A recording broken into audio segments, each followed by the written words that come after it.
dari ilmu yang sedikit tuh. Tapi hakikat ruh yang sebenarnya yang tahu adalah Allah. Nah, itu.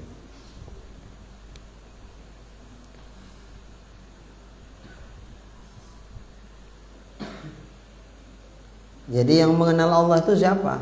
Ruh itulah. Ruh itu. Makanya di dalam alam arwah ketika ditanya Allah, alastu bi rabbikum, bukankah aku ini Tuhanmu? Qalu, mereka bilang bala. Ya ya Allah. Ngaku ruh itu. Syahidna, bahkan kami bersaksi atas itu. Apa kesaksian ruh kita? Anta rabbi wa ana abdu. Kau Tuhanku, aku hamba. Kemudian ruh ini dibungkus dengan jasad untuk menjalankan apa yang menjadi janjinya. Dilahirkan Allah lah dia ke dunia, dibungkus jasad. Jasad lain, ruh lain. Jasad dari tanah. Nabi Adam langsung dari tanah. Kalau kita min sulalatin min tin, dari saripati tanah. Itulah penciptaan jasad. Sebagaimana kata Nabi, 40 hari nutfah, 40 hari berubah jadi darah, 40 hari yang ketiga jadi daging, dan seterusnya dibentuk Allah jadi tubuh manusia. Kemudian ditiupkan ruh sama malaikat atas perintah Allah. Nah, cuman jangan ditanya kayak mana malaikat niupannya. Yang pasti nggak kayak kita niup balon lah, itu aja lah. Nah, ditiupkan kata Nabi, tiup habis. Kayak mana niupnya, wallahu alam lah, nggak tahu. Nabi nggak jelaskan kaifiat meniupkannya. Yang pasti nggak kayak kita niup lah gitu. Kadang-kadang Ustadz suka mencontohkan, ditiupkanlah ruh oleh malaikat atas perintah Allah. Kayak gitu pula malaikat. Kan dicontohkan namanya. Apa kayak gitu? Enggak kan? Ya, jangan dicontohkan. Nanti pendengar ngirain memang seperti itu, padahal Ustadz membayangkan, mencontohkan aja. Tapi karena dicontohkan macam mana kita, kesannya macam begitu. Yang di benak pikiran jamaah yang dengar nih, oh begitu, ditiup-tiup, kayak awak niup lah. Padahal wallahu alam kita nggak tahu pengertian niupnya situ macam mana. Nah, ya, nah itulah. Nah. Tentang yang apa tadi, ruh tadi dalam rahim itu menyaksikannya, melihat Allah itu semua. Bukan rahim, alam arwah. Iya, dalam alam ruh, bukan yang di dalam rahim. Jadi dalam arwah tadi melihatnya semua. Ruh tidak mengenal lain, yang dikenal cuma Allah. Nggak tahu dia yang lain, taunya hanya Allah. Ruh semuanya. Semua. Cuman itulah, setelah dilahirkan ke dunia dibungkus sama jasad, ada yang ingkar, ada yang ingat. Kenapa bayi lahir itu nangis? Kecarian dia. Kan dia nggak kenal siapa-siapa, yang kenal Allah. Seolah begitu lahir, kok beda alamnya gitu. Kecarian dia, kecarian Allah. Kalau bahasa kitanya Allah, Allah, di mana Allah, di mana? Cuman bahasanya tidaklah kayak gitu. Kalau kayak gitu ngeri ya Pak, oek-oek lah. Cuman isinya kira-kira begitu dia, kecarian. Nah, makanya lahirnya menangis, pulangnya senyum. Lahir ke dunia kecarian Tuhan, ketika pulang bersama dengan Tuhan, jumpa sama Tuhan, senyum dia. Nah, ini pulang nangis pulang. Nangis kesiksa maksudnya, naudzubillah. Dah, asing, merasa dia asing ini. Ya rata-rata baru lahir tuh kayaknya asing. Lama-lama dapat kasih sayang orang tua, tenang dia. Makanya anak bayi itu sama yang lain gak mau begitu didekap sama orang tuanya, diem dia sama mamanya. Nah, itulah mendekatkan dia.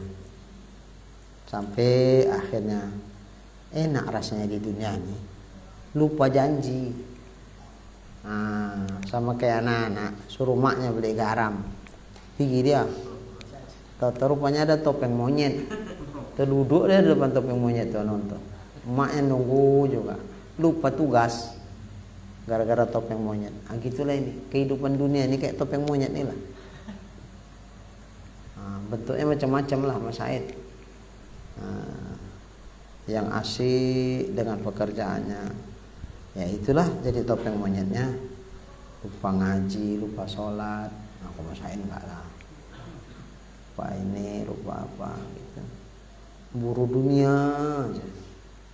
Buru dunia sampai lupa segala-galanya. Nah, itu topeng monyet itu.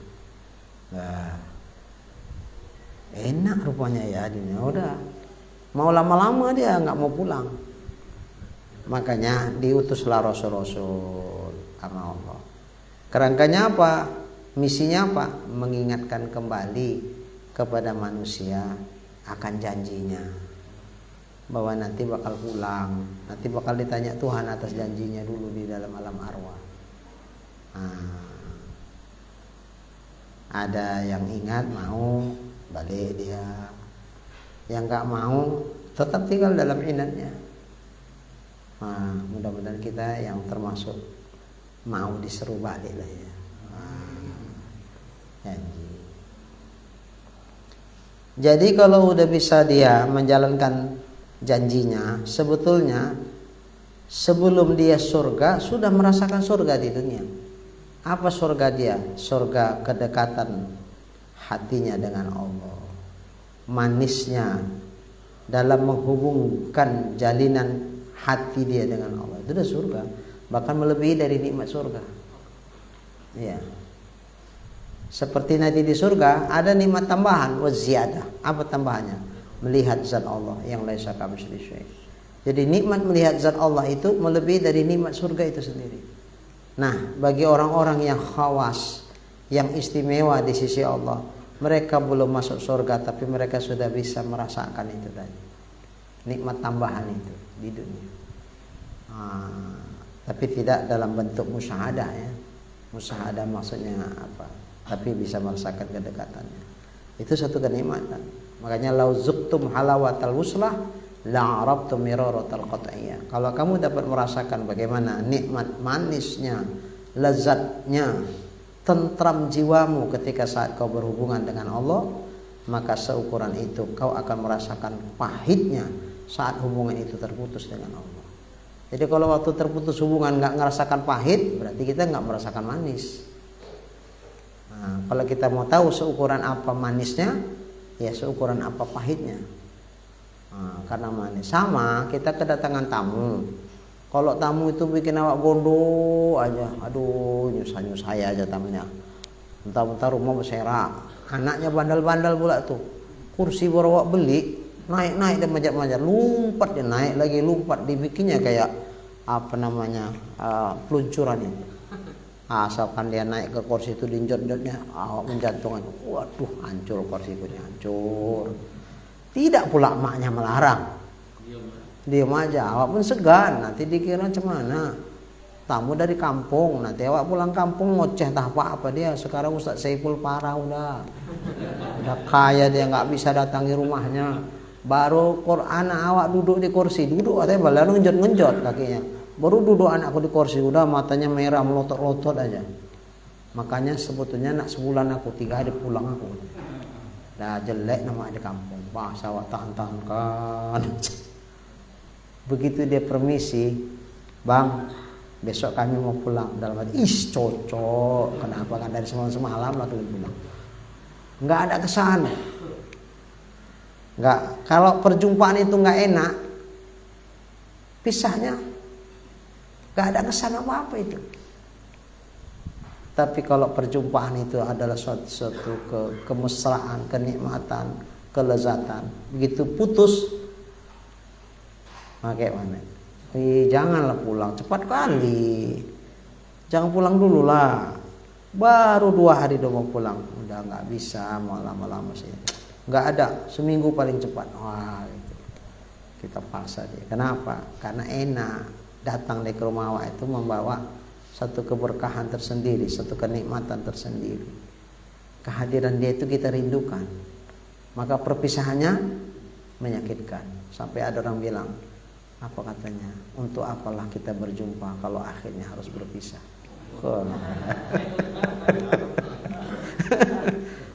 Mualim belajar dari Ustaz Saiful.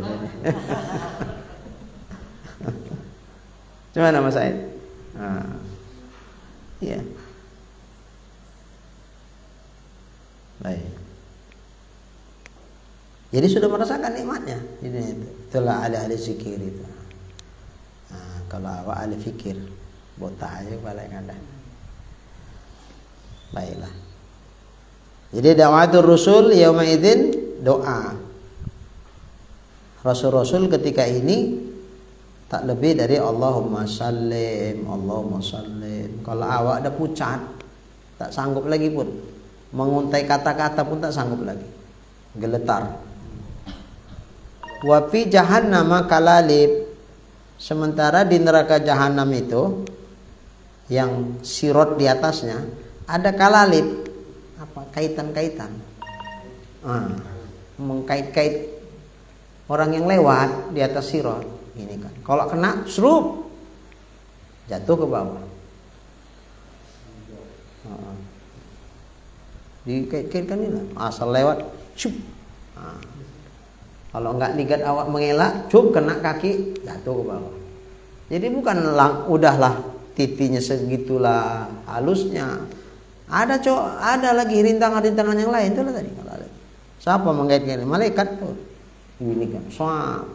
Mana yang kena jatuh, mana yang kena jatuh. Ya? Iyalah. Nengok itu aja dah geletar. Belum lagi yang ngait-ngaitkan itu lagi. Waduh.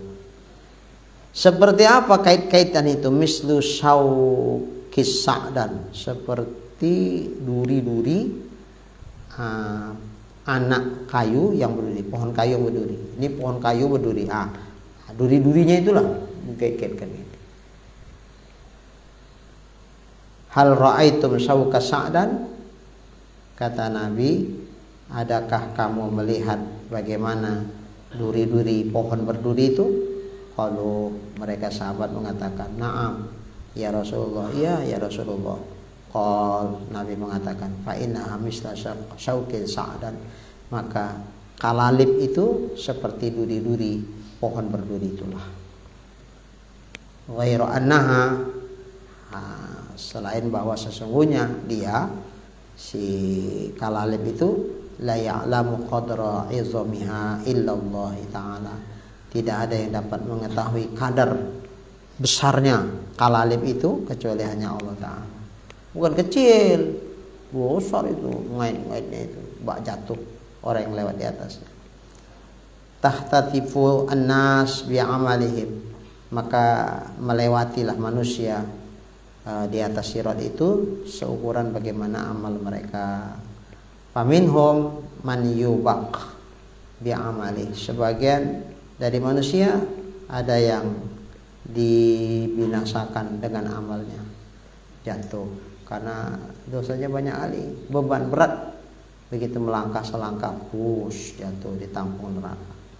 Wa minhum man yukhardalu sumayanju. Sebagian ada pula yang dipotong-potong.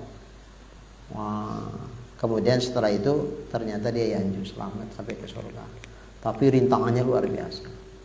Jadi sebetulnya rintangan kita di sana itu cerminan dari rintangan kita di sini. Amal-amal ibadah yang kita lakukan ini kan sebab-sebab jalan ke surga.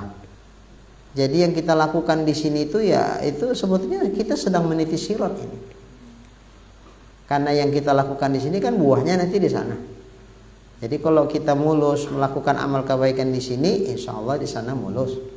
Kalau di sini agak ya kacau balau lah, ya di sana pun nanti melewati sirat kacau balau. Gitu aja lah. Makanya kalau mau kita bercermin seperti apa nanti di sana ya siratku, udah nggak usah jauh-jauh. Seperti apa amal kita di dunia. Karena ini membuahkan yang di sana. Ad-dunya mazra'atul akhirah. Cuma Ustaz Saiful kira-kira selamatnya kira-kira. Insyaallah selamat lah ya. Insyaallah. Doa-doaan lah kita. Di dunia ini doa-doaan. Kalau di sana udah tak sempat doakan orang lain lagi. Anak pun tak sempat doakan emaknya lagi. Nengok ngerinya itu tak sempat doakan. Nah, di sinilah saudara doakan. Ya, semoga kita semua yang terjalin dalam pengajian ini insyaallah mudah-mudahan diselamatkan semua. Beserta keluarga-keluarga kita semua. Wa fi ba'dir riwayat, dan pada sebagian